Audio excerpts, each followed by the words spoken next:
গল্প রহস্যময় গাছের নিচে। একটি ছোট্ট গ্রাম ছিল যেখানে একদম সবার অগোচরে ছিল একটি পুরনো গাছ। সেই গাছের নিচে প্রতিদিন খেলত এক ছোট্ট মেয়েটি, নাম তার লতা।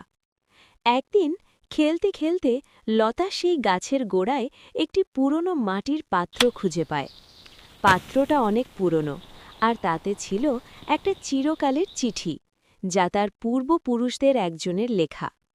লতা যখন সেই চিঠি পড়ল, তখন সে জানতে পারল সেই গাছের সাথে জড়িত ছিল তার পরিবারের একটি মজবুত ইতিহাস। সেই চিঠি ছিল একটি পথ নির্দেশিকা, যা তাকে তার পরিবারের গৌরবময় অতীতের সাথে পুনরায় যুক্ত করে। এই অভিযানে লতা জানতে পারল কিভাবে তার পূর্বপুরুষরা তাদের কঠিন সময় অতিক্রম করেছিলেন, আর সেই ইতিহাস থেকে সে শিখল সাহস, ধৈর্য এবং প্রেমের মহত্ব। গল্পটির শেষ হয় যখন লতা সেই স্মৃতিগুলোকে তার নতুন প্রজন্মের কাছে তুলে ধরে, আর গ্রামের সবাই একসাথে সেই ঐতিহ্যকে সম্মান করে। ভিডিওটি ভালো লাগলে লাইক, কমেন্ট, শেয়ার করে পাশে থাকবেন এবং এমন ইসলামিক ভিডিও পেতে চ্যানেলটি সাবস্ক্রাইব করুন। গল্প রহস্যময় গাছের নিচে।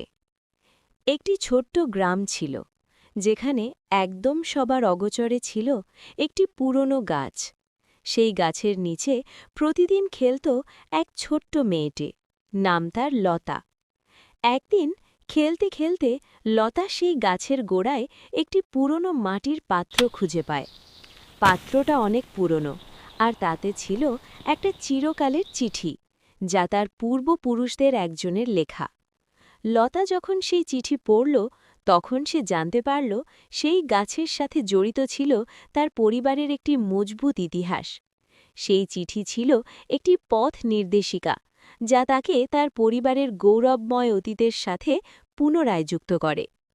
এই অভিযানে লতা জানতে পারল কিভাবে তার পূর্বপুরুষরা তাদের কঠিন সময় অতিক্রম করেছিলেন, আর সেই ইতিহাস থেকে সে শিখল সাহস, ধৈর্য এবং প্রেমের মহত্ব। গল্পটির শেষ হয় যখন লতা সেই স্মৃতিগুলোকে তার নতুন প্রজন্মের কাছে তুলে ধরে, আর গ্রামের সবাই একসাথে সেই ঐতিহ্যকে সম্মান করে।